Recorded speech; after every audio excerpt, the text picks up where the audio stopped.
Okay. Good afternoon, good evening, good morning, wherever you are. I hope this records. I've been having some issues on, well, pretty much anything electronic for about a few years now. So welcome if you haven't seen these videos before. Welcome back if you have. My intention is unity and oneness, the highest levels of love light. This morning for me, so I'm enjoying my coffee. I just wanted to pop on and do a video about some synchronicities. So welcome if you haven't seen these videos, welcome back. There's so many things I'd like to talk about. And hopefully this summer I'll be doing some workshops and some just some workshops, and I think it'll be fun to share some of the synchronicities that I've had and how I do these things when I'm working with other people, and also have it be interactive so other people can share how they have their own processes, because this is what everything's all about right now, is sharing in these energies. I did write a couple of things down because I started to record the video and then I went into so many different places that I couldn't rein it all into a linear thought process. So my subject is going to be primarily butterfly meditation and synchronicities around the butterfly. And one other thing that I already forgot because I didn't write it down. And then I'm just going to go into flow about the teaching though from that basic bullet point. So one thing I will share just in a little bit of flow is how I share. Teach isn't even the word that I like to use, because we are all teachers in our own way. We're all healers in our own way. And we are all, sharing in this human experience as light workers, as star seeds, as humans, as beautiful and individual beings in a collective experience. And so we all have our own style.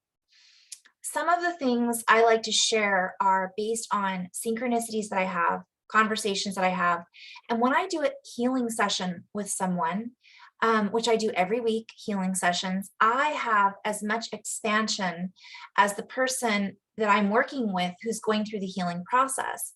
We go through it together. And healing isn't even the word that I love to use. For me, healing for some people implies that it needs to be healed, it needs to be fixed, it needs to be, those words. And I look at healing as an ongoing process. And if we look at it from a multidimensional perspective, we are already healed. We are already complete. We already are the I am, but it's a process sometimes of remembering that. And that's what energy work and meditation and movement and Reiki, which is a form of energy work, and any of these things that can be utilized as tools are assisting us with. Also, so when I'm doing these videos, sometimes I'm doing wordplay, sometimes I'm telling a story.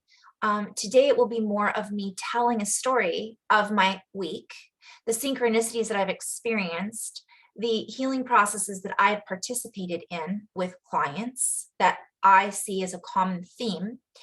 And in me sharing this process, my intention and what I've come to discover is that whoever's listening feels into my own storytelling.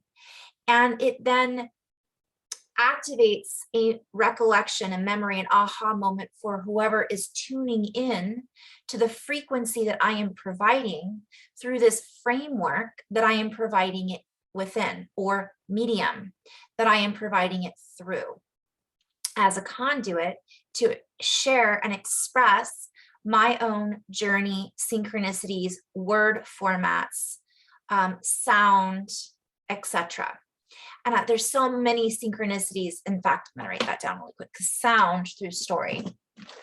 So, and I'll share, again, this is a very rough draft here. So I like to share these when this has been an ongoing subject for people that has been coming up. I'm recognizing, ding, ding, ding, ding, this is a pattern and this is important. So it needs to be shared because somebody will benefit from it. And I benefit from all of this work by sharing it, because as I share my story, more ahas then flow in. It's like a map. I see things in a map. literally in my brain. Everything to me looks like a bubble chart. And that might be another video. So let's start with meditation. So it's meditation, butterfly, follow through, and whatever branches out, and synchronicity. That's going to be the main theme for today's sharing. I'm going to try to do this as quickly as I can. So for many of us, meditation, so let's start with the story. My friend and I were having lunch, and she said, Carrie, how often do you meditate? And I said, well, not very often, actually. However, as I said that, I recognized that that was one statement based on a particular idea of a particular style of meditation. And I just want to share. This is my little, a client got me this gift. Isn't that awesome? It's a dog meditating. This is what people have a tendency to think meditation looks like, right?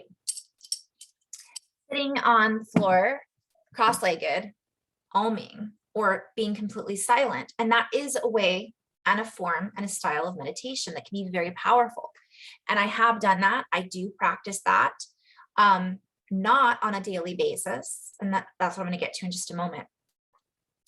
And so with that format, what happens is we go into a place of silence. And the idea is we clear our mind. So my goal to share is meditation isn't what we think it is. And oftentimes that version of meditation is what we think it should look like, feel like. And oftentimes people will go into this space of, I can't meditate. It's difficult for me to meditate, which those become a story that we then attach or believe in. Then it pulls us away from the truth of what meditation is. So from one perspective and from one teaching style, you may have a particular teacher set that says this is the way. And I always think of The Mandalorian, right? Which is a great show. This is the way. Or is it? You know, we start to recognize that that is the way of The Mandalorian. That doesn't mean it's the only way. So oftentimes I get goosebumps as I share that because it's so relevant right now. So what happens is we think, well, I don't meditate that way, therefore I'm not good at it. Therefore I can't do it. Therefore, so on and so forth. We fill that in with all the stories that we've told ourselves about meditation. And from my perspective, that is one beautiful way to do it. I have done it that way. That is not the way that I do it all of the time. And so from my perspective, as I share in all of these videos, it's just my perspective. Doesn't make it right. Doesn't make it the only way, and it doesn't make it wrong if someone else disagrees, and that's a whole other video. So oftentimes we have meditation, and there's a couple of things that happens. We either only do it that way, and some people can use that as an escape. They go to a cave, they meditate all day long, and they extract themselves from reality. What that does is they then are inside. So meditation is, from my perspective, going within. And they go within and they have realizations and ahas. And that may be the way of the Mandalorian. That may be the way of a monk or someone who has chosen that path in which to express themselves in. And they then take that on as their identity, and that's one version. From another perspective, they don't have an identity as a monk. They choose to follow that path because that is the way that they have chosen to express their life, essentially. So there's many different ways of looking at that. The other thing that happens sometimes with meditation is, I always bring up when I'm working with someone, follow through. And this is an entirely different workshop that I'll be presenting this summer. But oftentimes we can use meditation as an escape, and we just go into meditation and we avoid reality. But what I'm referring to mostly is the opposite. We use it as an excuse. So we can actually use meditation and the style that we do it as an excuse not to meditate. How many times I've done this, you guys? So a lot of this stuff I've done too. I've used it as an escape, And I've also used it as an excuse. Oh, I can't sit that long. Oh, I don't know how. I can't clear my head. So therefore, I must not be doing it right. Oh, the best time to do it is in the morning or in the evening. And then sunrise and sunset. And then all of a sudden we wake up past the time of sunrise, so we don't do it. And we think, well, there's no point in doing it now because that's the best time to do it. And that's what all the experts say when I should do it. So I'll wait and do it at sunset. And then it's dinner time. And so we end up forgetting about it and going, okay, well, I'm not going to do it now because I've already missed the opportune moment. I'll do it tomorrow and tomorrow and tomorrow. And it becomes an excuse as to why we can't do it. And then we don't end up doing it. We don't end up following through. So I just kind of touched on four different subjects because I'm talking about escape, I'm talking about excuses, and I'm also talking about taking action, which from one perspective, meditation is not necessarily taking action, it's being in stillness, right? And this is not exactly where I'm going with this video, if you guys are following. Yes, it's being in stillness, but we can be in stillness in form, and we have to take action in order to go into stillness, which is the crux, right? It's like so often we are so busy in action that we forget or make excuses as to why we can't take the action to go within. So taking action is making a choice. When we make a choice, we are taking action. And I've talked a lot about this. So I'm just kind of playing with this so we can see it from different formats. We have to choose to take the time to sit, to be still, to go within and find that space of balance, harmony, which I would venture to say is just as valuable as clearing the vessel, clearing the mind. Because sometimes when we sit in that space of silence or harmony, the mind isn't necessarily cleared, but we start to acknowledge the clutter that is, thank you, buddy. So we find and we recognize the clutter that's there. And we have these thoughts that come up that then are able to bubble up to the surface. And that is the idea of clearing and coming into that space of still point, if you want to call it that. That's what I think of as in cranial sacral, which isn't the same thing, but I exchange my words a lot to represent different things. So what happens is we then never follow through. And we find ourselves constantly being caught in action without going within to find that still point, to find that space of quiet in order for those things to come up. So from my perspective, for me, meditation is for many just about becoming still so that you can know thyself. And so my friends brought up, I think, Deepak Chopra. And I love this. And she's like, I'm going to use this meditation. So I'm going to share it with you guys because I really enjoyed her expressing this. And he uses the fill in your name, I am full name. And then you fill in the rest, I am first name. And then you say, I am. And then you just come into I. And then maybe even venturing, I would say, to just nothingness, space, if we want to call it that. And what it does is it takes it from the many into the two, into the one. I love that. It's so simple. And if you just sit with that and feel into how that makes you feel, and maybe do it over and over again as a mantra, you can just say it once and sit with that feeling, right? And that's a very simple way to meditate. And that you might only do it for 5 minutes. You might do it for 5 minutes throughout the day. So there's different ways of coming into that space. And that in itself, just being in that space of nothingness, practiced, can then become a regular habitual way of being, which then ingrains it and embeds it into our ability to find that stillness. So I had mentioned back to my statement, and she said, I imagine you do it every day. And I do it every day through walking meditation, through journaling, automatic writing. One might argue that, well, that isn't clearing and it isn't true meditation. And I would say, well, based on your belief, then you would be correct. Based on your method, you would be correct. That person would be correct. Based on my method, that would be untrue on a multidimensional perspective. Because we're in this new place where we're not in a space of follow the leader. We are the leaders creating our own space. So if that's the case, why do I need to follow a method that doesn't really bring me into the place of stillness that I need in this now moment? And so that can be a very valuable tool for many. It may not be the most valuable tool for me in this now moment. Maybe in 5 months, that'll be the most valuable tool that I will be able to use. Does that make sense? So I'm just here to offer all levels. What can I do to bring myself into this place of stillness? And also I want to share in the second part, the synchronicities that I've had all week. And you can fast forward to the middle of the video if that's more your cup of tea.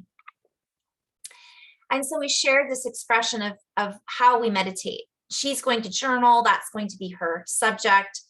I'm already doing that through the journaling every day.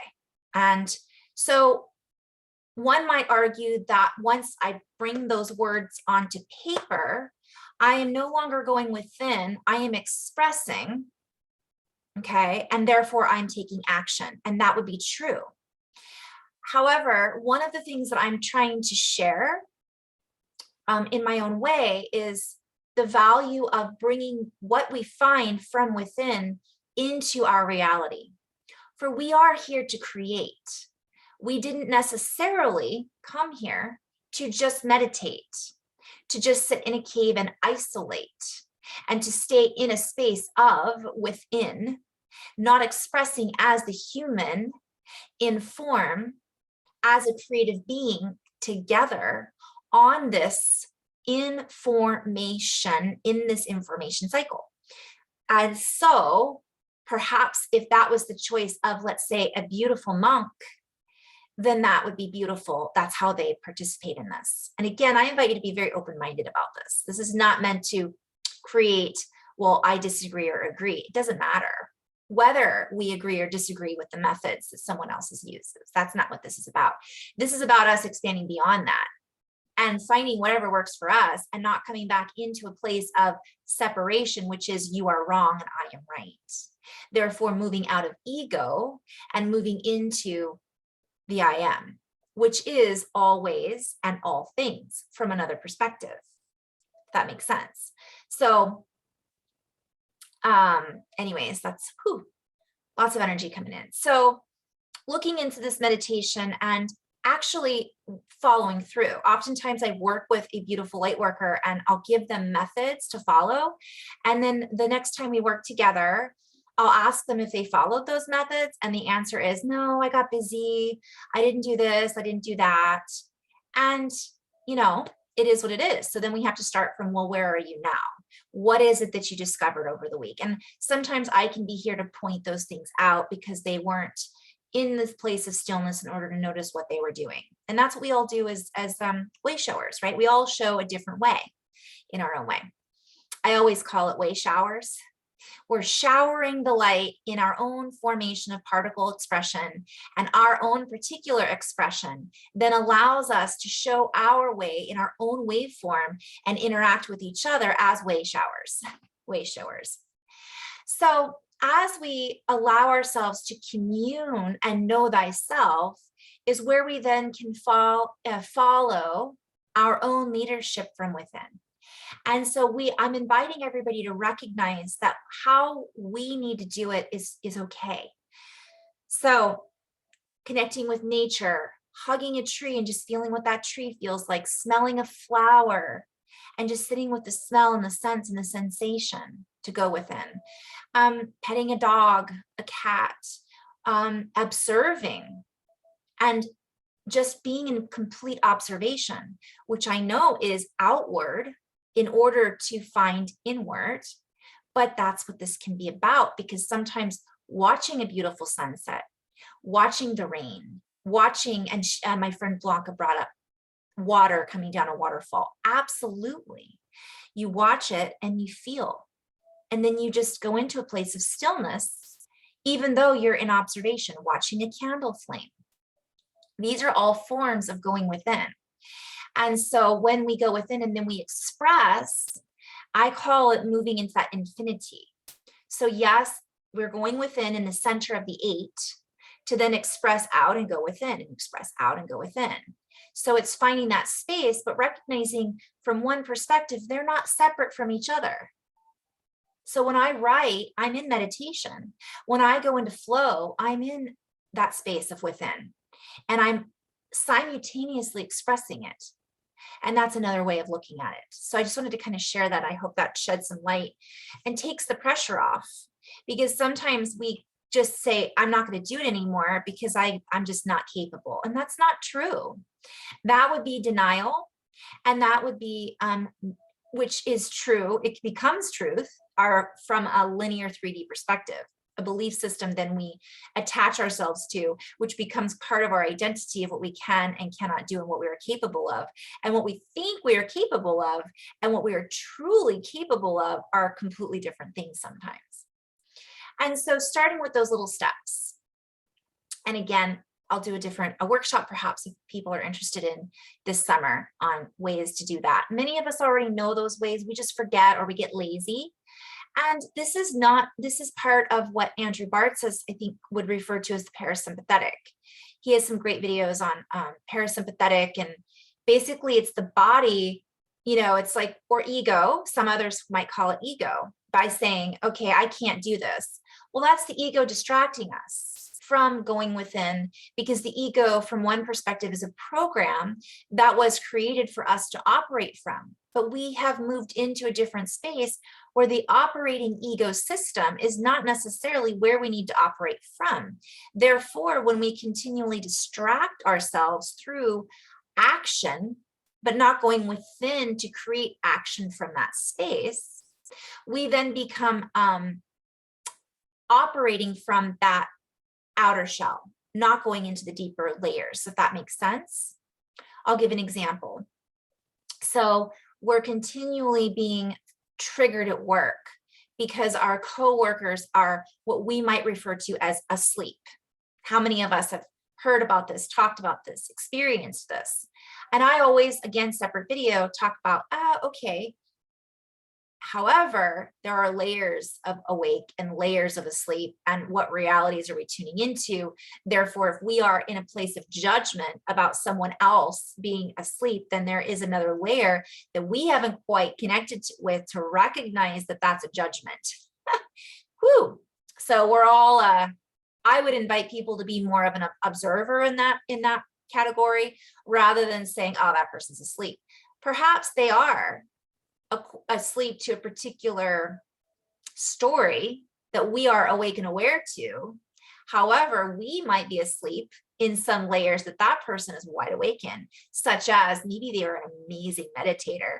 Maybe that person goes into the meditative state all the time and they're totally aware of a completely different realm that we don't know about, yet they're asleep to another reality, or they've chosen to express their asleepness to us in order to trigger us to becoming more aware of our own judgments. You guys following where I'm going with that? Which is then they are our great teachers. And whoo, goosebumps everywhere. Guys, the goosebumps, shareable wave, shareable thought, expanding out through this ripple effect. I also want to share in this video, if I have time, about the massiveness of the ripple effect that many of us are creating. And I'm going to give some examples that I just became aware of just this week. Okay, so taking action and bringing our own creation, right? Creator from within outwardly in that inflow momentum is being in a space of constant meditation.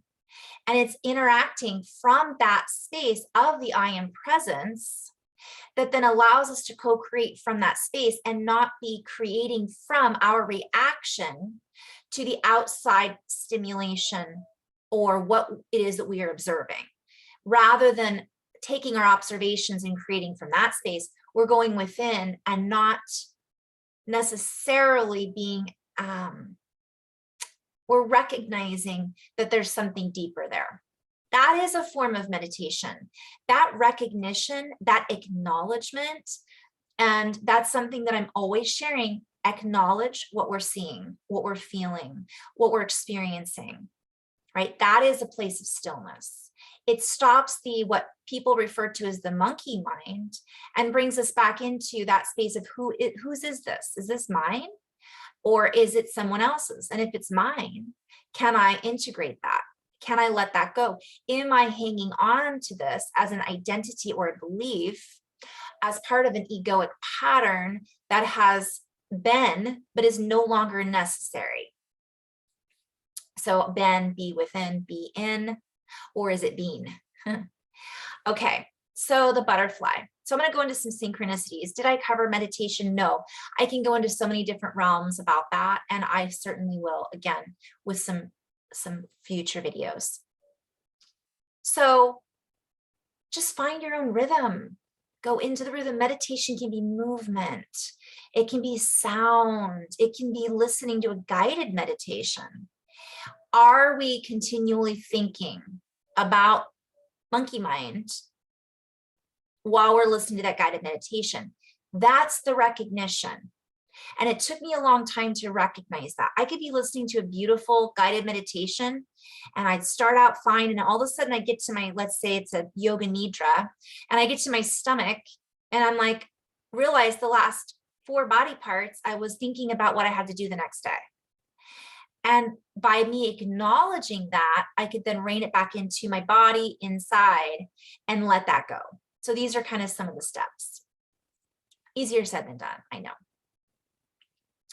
But taking that action to go within and not falling, I'm hearing falling victim to our own scheme, and then being in victim mode. Oh, I can't do that. It's too hard. And that's a form of it, right? Also, so following through, make it part of our regimen to just feel that flow however we need to. We could be in meditation while we're swimming in the water. We can be in meditation while we're playing with our children, coloring in a coloring book. You guys, it is infinite, whatever works for us. Okay, so the other subject, and so I'm going to go into synchronicity. My friend was the one who brought this subject up. This was the second time in 2 days I had been reminded of this, which is a form of synchronicity. My friend Annette Anliara, right? Liahra. I hope I pronounced that right or spelled it right. Either way, she had said, reminded me of, you hear it 3 times, pay attention. For me, I would venture to say, if you hear it twice in the same day or within this really close time frame, there's probably a third one that's coming, and it's just a little tickle, right? It's a little tickle to go, is this something I should pay attention to?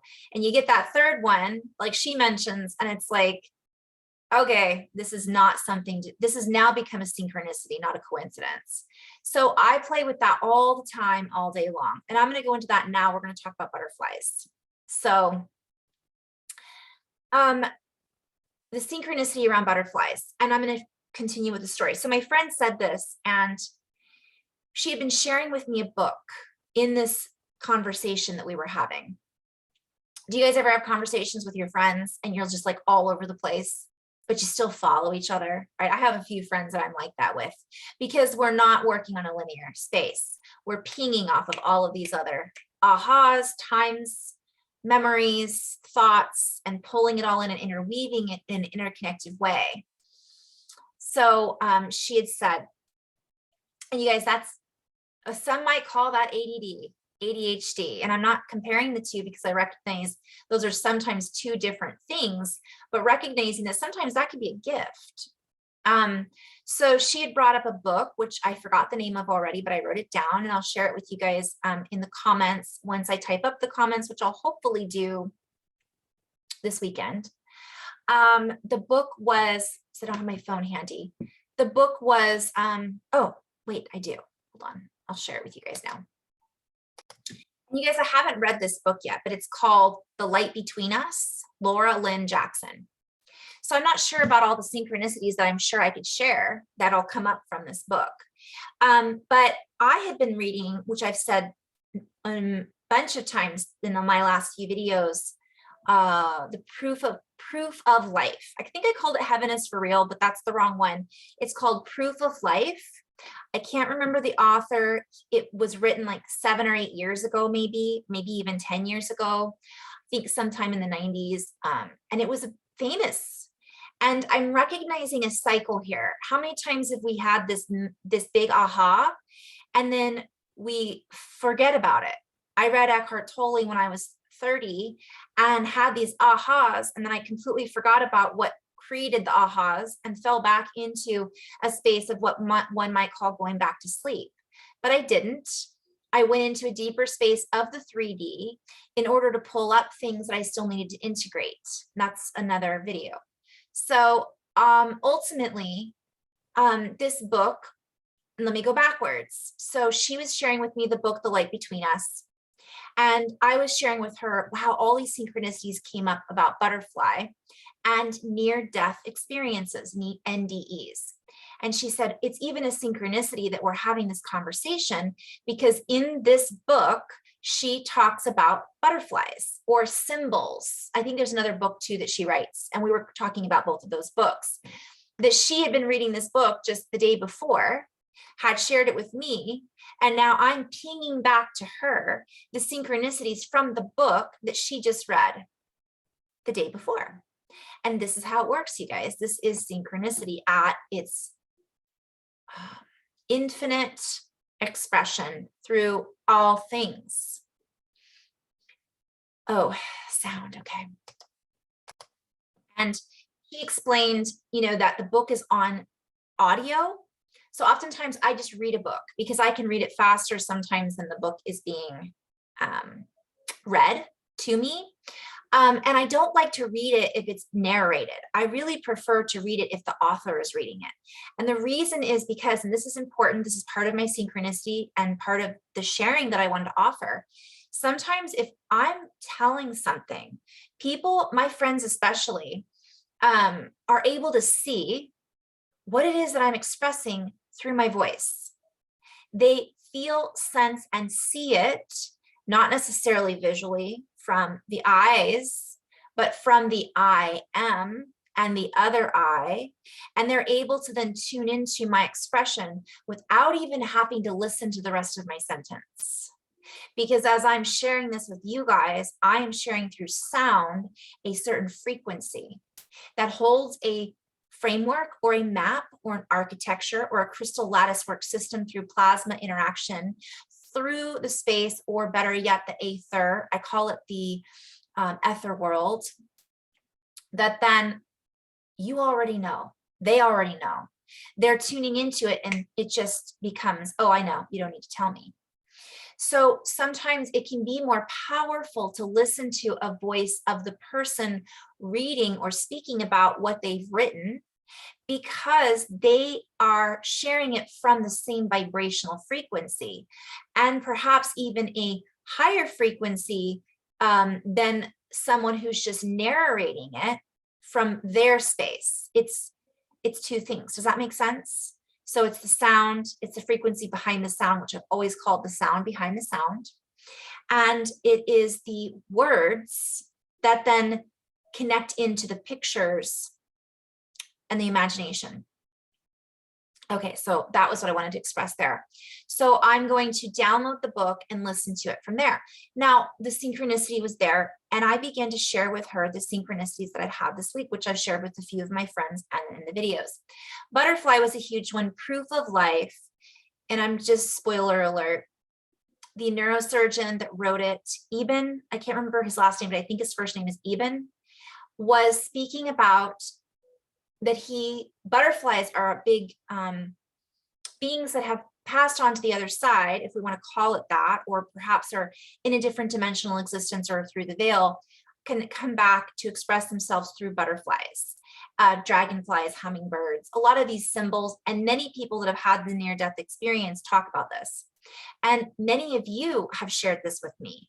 I have a friend who shared, so many of my friends have seen it. Cardinals are a big one, birds in general, but cardinals are huge for many people that I've worked with that's how their loved ones give them signs. I'm thinking of you. I'm with you.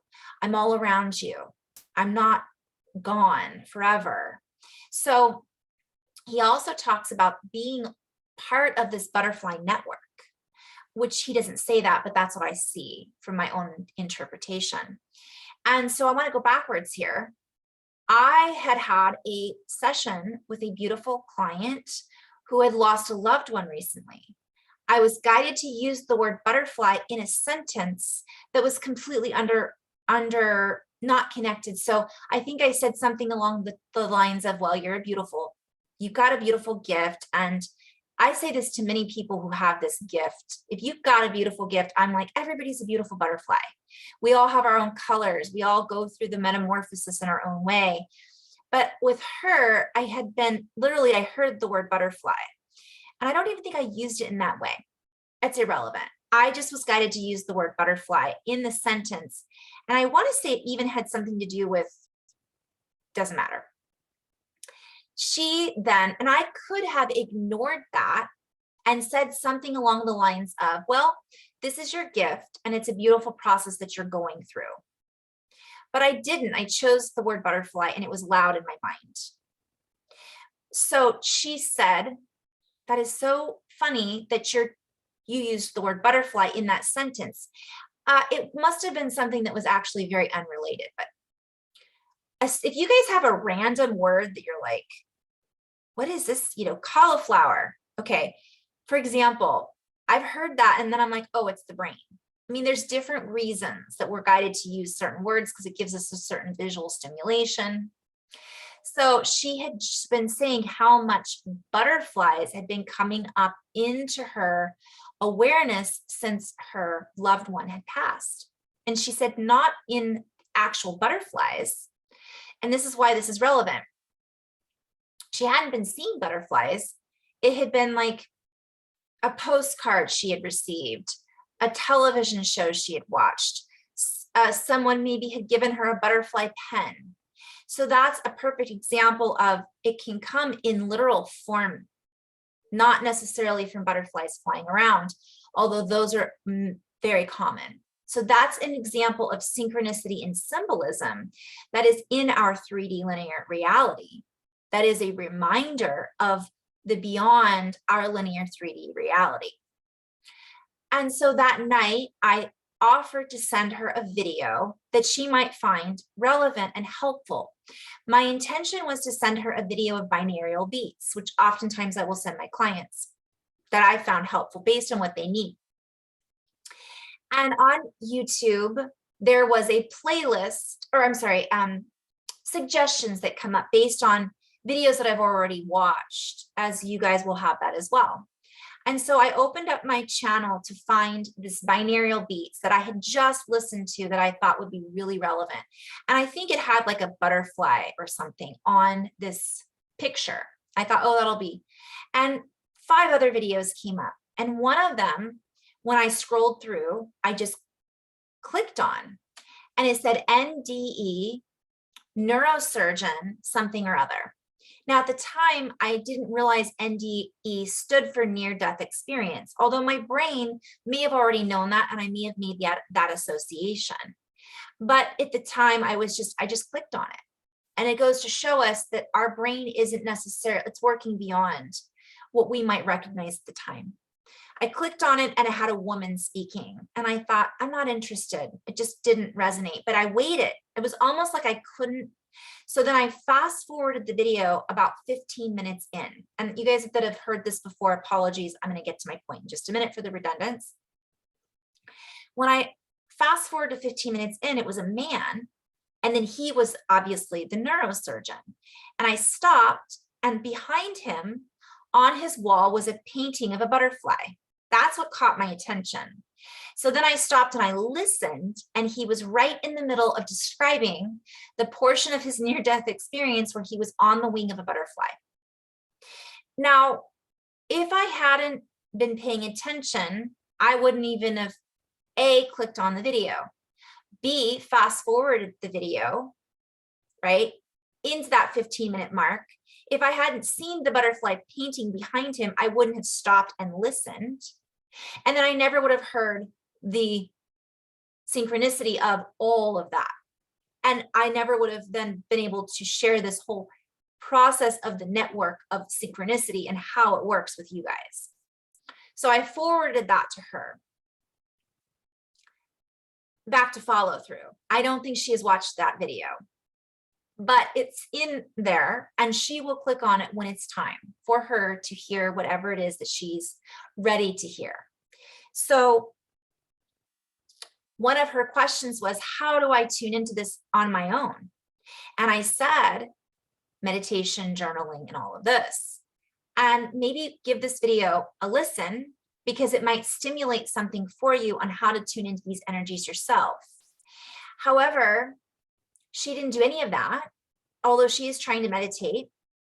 And so maybe she wasn't ready for it, or maybe she's in resistance at this now moment because of everything that's outside of her that's distracting and pulling her into all these directions, which is very normal.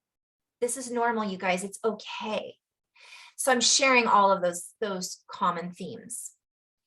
And so back to the butterfly.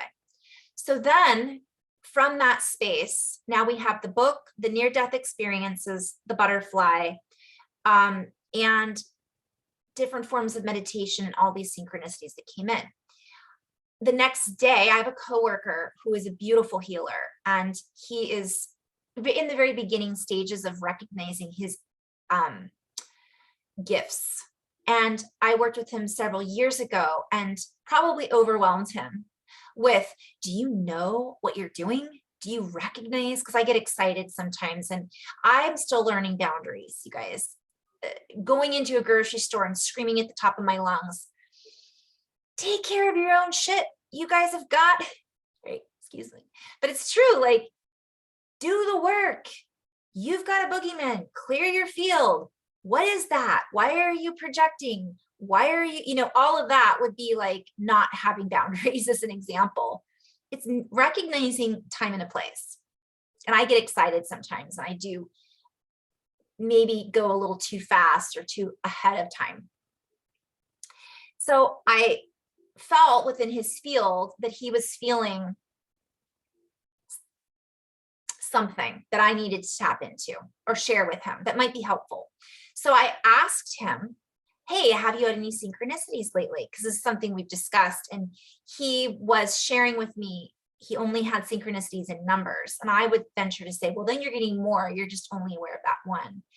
And I don't remember the whole conversation, you guys. This is why it is important when you're having these to write all of it down, because it creates a mapping system that you can then go back and look at and go, oh, I forgot about that, because it is dreamlike.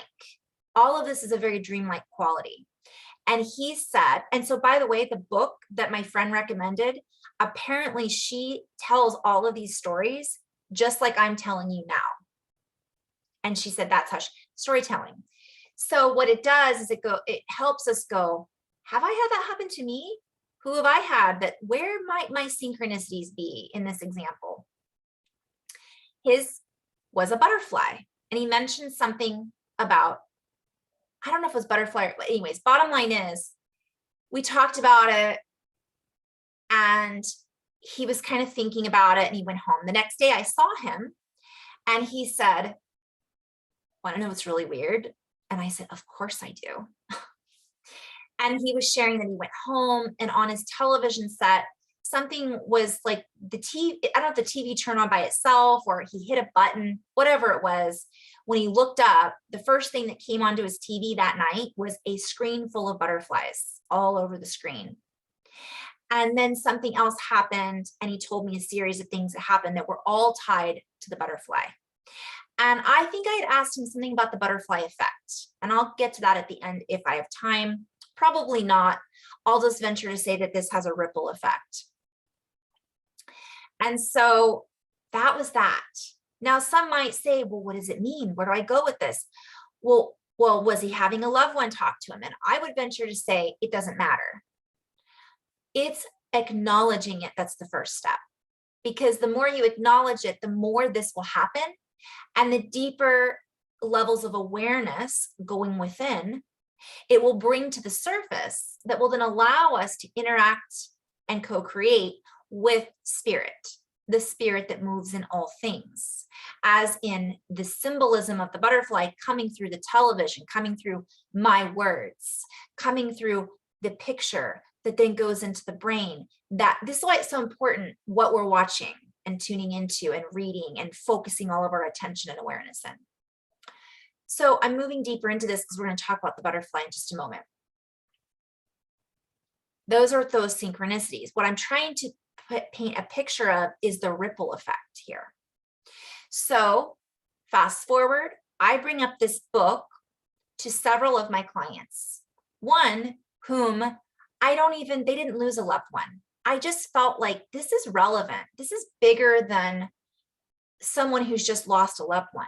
This is telling us something massive that people in this now moment need to know, that 7 years ago or 8 years ago, now we're in another level of awareness. So what somebody was talking about 8 years ago may not be relevant, or it might be.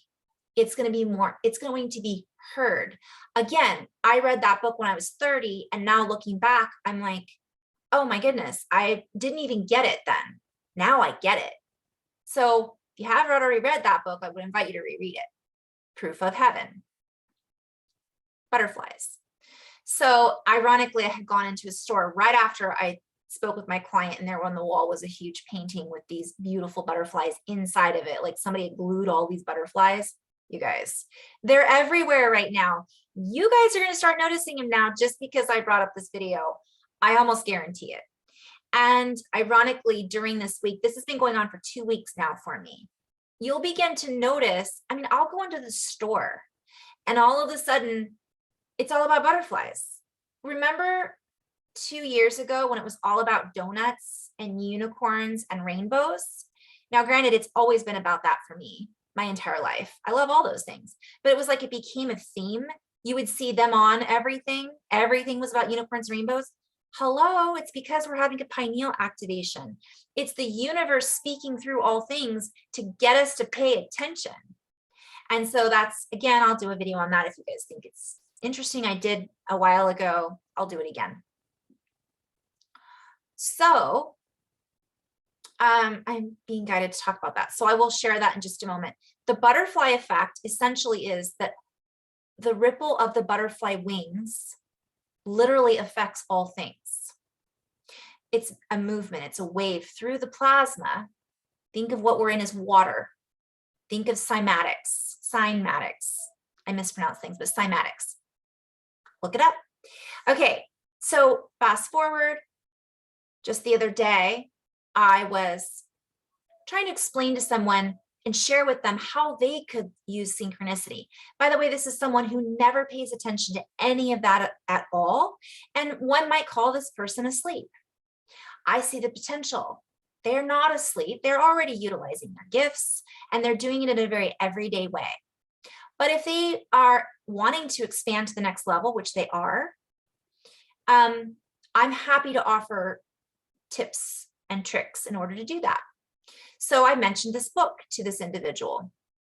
I was in the same room with two people, completely supposedly connected. And all of a sudden I hear this other person, as I'm working with this other beautiful woman, mention near-death experiences. And of course, she and I look and turn our heads and proceed to listen in on the conversation, which we said, by the way, we're listening in on your conversation. Can you tell us more? And he was a little embarrassed about it. He was a little bit like, oh, I was trying to keep that quiet. And then I thought, no, there's a reason. Again, paying attention, acknowledging boundaries, not necessarily going full throttle, but just listening to his story. He proceeded to share that a friend of his knows this neurosurgeon who had a near-death experience, and his friend actually is a researcher for this particular paranormal activities. So she and I look at each other, and I just thought it was fun. She was like, what is going on? Now, can you imagine? I've been experiencing this for at least 5 years now. And when I first had this happen, you guys, my mind was blown. I literally was like, what is happening? And this is why it's so important to stay grounded, to drink plenty of water. And this is why it's easy sometimes for someone who's really grounded to be okay with this. Someone who's not has all of this, and then if this happens, it can really throw us into a place of paranoia. And that's another video. Ego, fear. So it's not always about me, this happening. It's bigger than that. It's the butterfly effect. And so we had a short conversation, and I said to him, wow, this is great. I'm so happy. Thank you for sharing this. And he said, yeah, he wrote a book called Proof, not his friend, but his friend who works with this neuroscientist, called Proof of Heaven. So I had just told that person the day before to read this book. Why would I suggest it to her? Well, I'm finding it helpful for everyone. She was tripping out. She's like, oh my goodness, Carrie just told me to read this book yesterday. And then he went, that's weird. They were both super weirded out. Now, you guys watching this video, not weird at all, right? But they don't watch these videos. Maybe someday. My point is, it doesn't matter. We're all doing this in our own way. I'm sharing with you guys this story in tedious details because this is my expression of how it works. This is an example. Now, think about how many people they're going to tell this story to. Maybe, or maybe not. They might be embarrassed. They might think it's weird, but they're going to think about it. And that thought of then starting to see it, she might go and see butterflies when she goes to the grocery store. She might meet someone in the parking lot who's maybe helping her out to her car with groceries, and they might have, let's say, a butterfly, headband on or something. Or they might say, oh, wow, isn't that a beautiful butterfly? And then that gets us all to wake up in the dream and to recognize that the dream is in all things. And that's what I'm trying to bring through this story. And I think that's what this other author was trying to bring through the story. By the way, this week, my cousin sent me a thank you card for something I'd sent her. That was the thank you card. This is how it works. I may not have even noticed that. And so to end on this note, I think I said sound through story. Create, for me, a butterfly is an 8. It's creation. The center of the butterfly, the 2 wings. These are synchronicities. And again, following through. So maybe this woman will, and she's a beautiful light worker. She's got gifts and she's already utilizing them. She just may not be utilizing them in the way that I utilize them. And that does not mean that she is asleep or awake. She is already creating from that space from one perspective. And I wanted to share that because we're really being invited to get out of that place of, again, judgment of ourselves as well.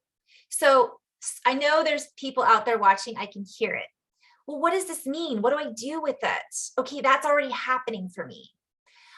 Or that never happens, but we'll go into some more layers later. I'm out of time, but it's different for everyone to answer that question. And so if I'm working with someone in like on a mentorship program or a one-on-one session, for that person, it could mean something different. And I can sometimes tune in and see what it means for that person. But as a general answer to that question, sometimes we're just invited to find our own symbolism. When I say cauliflower, people are going to think of that maybe as a vegetable that they need to eat more. And I have seen, sometimes I'll see that for people. Oh, you need to eat more carrots. What are the vitamins that are in carrots? Bring more orange into your life. Sometimes I'll see cauliflower and it is holding certain nutrients that that person needs. But other times it represents the brain. Other times for me, it can represent earth, And that's a whole other, but I'm just saying, utilizing these, sometimes it doesn't necessarily mean anything. And it just means that when we see it and we go, whoa, what does that mean? We just acknowledged it. We're recognizing it. We're opening to it. That then brings more of that into our reality, that then brings us more answers to what that means. It's just pay attention sometimes. How do I feel right now? Who was I just thinking about? Who might be thinking about me? Is this maybe my grandma that passed on? And in that moment, sending gratitude for that symbol, whether we know what it means or not. Thank you, universe, bring me more. I don't know what that means now, but the answer is here somewhere. The answer is on its way, although that's future tripping. The answer is now, right? And I'm receiving that answer with gratitude. That then becomes the awareness. That becomes the acknowledgement, which then allows us to integrate, process, and create from that space. Then by us dropping into that space, we are going within to create from that vibrational frequency. So now we're moving through with more awareness of all things interacting with us, which then raises our frequency and vibration, unless we go into a place of fear and what does this mean? And that is sometimes where chemical imbalances can play with us. Sometimes people who have schizophrenia or chemical imbalances in the brain, it's difficult to find that harmony. And I'm sharing this because we can see that individual as, or autism, for example. I'm not comparing those. Those are very separate human attributes, or whatever we want to label them as. But oftentimes they're already there. They just don't know how necessarily to ground it, to anchor it, to embody it. They're like in their head with it. And it can be challenging. It feels like, whoa. And so I really have come to respect and appreciate those who have those mental capacities that can sometimes incapacitate them. Sometimes they can't get out of it because of whatever is that has happened in their life, or that experience they've chosen to have, which is to stay in that space, which causes a schism within our own being. And so the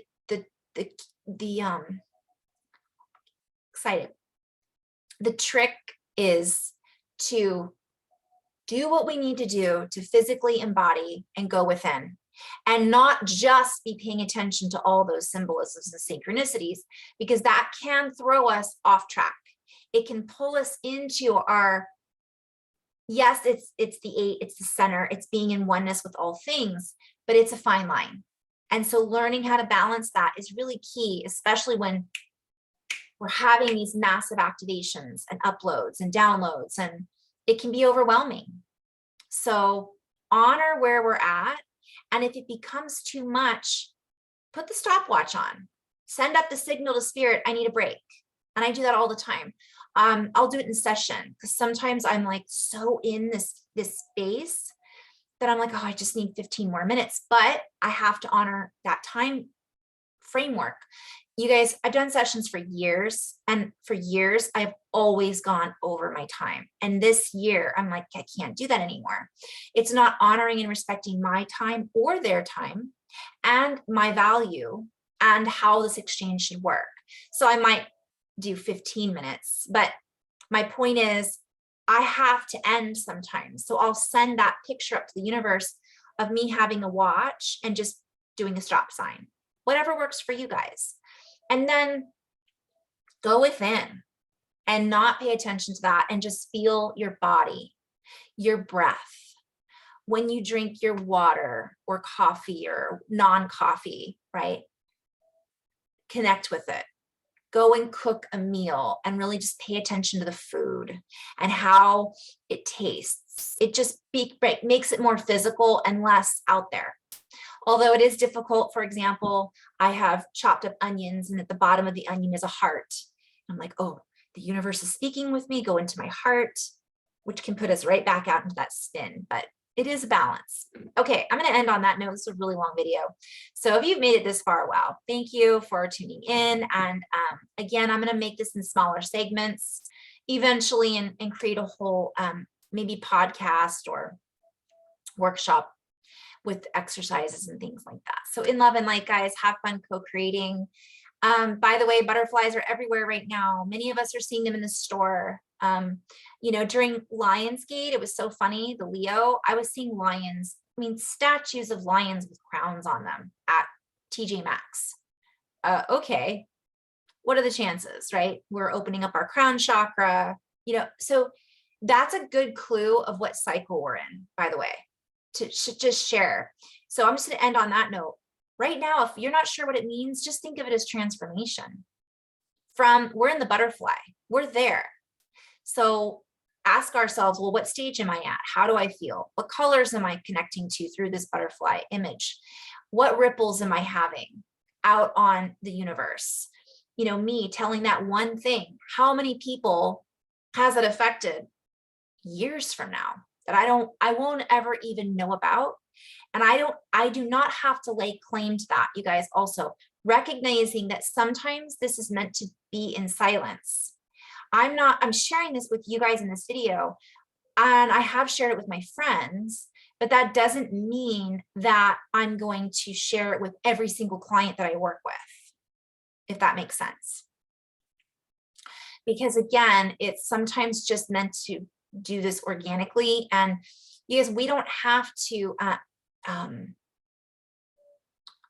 again, I want to go back to the meditation at the beginning.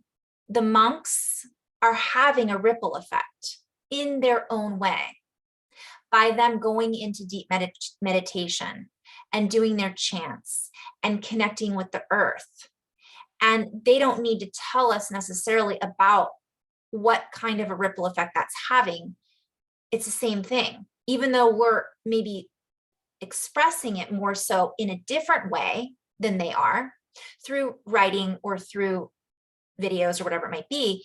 It doesn't mean that we have to then follow up and say, did you read that book? Well, why didn't you? Did you tell so-and-so? Did you tell a friend? Even though it's very tempting to do that, I catch myself quite frequently. Sometimes I just have to let go and not worry about what effect that's had.